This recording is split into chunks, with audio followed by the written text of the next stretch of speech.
വറഹ്മത്തുള്ളാഹി വബറകാതുഹു. ലോകം മുഴുവൻ ഭീതിയോടെ ആശങ്കയോടെ ജീവിക്കുന്നത്. കൊറോണ പിടിച്ച് കളയാനോ തല്ലിക്കൊല്ലാനോ ഒന്നിനും പറ്റില്ല.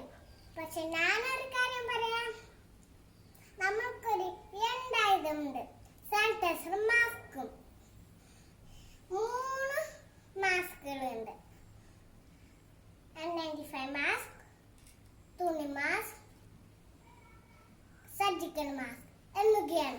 സർക്കാർ ഇപ്പോൾ ഉദ്ദേശിക്കുന്ന ഡബിൾ മാസ്ക് ആണ്. എന്താണ് കൂട്ടുകാരെ ഡബിൾ മാസ്കിംഗ്? ഒരു സർജിക്കൽ മാസ്കും ഒരു തുണി മാസ്കും ചേർത്താൽ ഡബിൾ മാസ്ക് ആവും.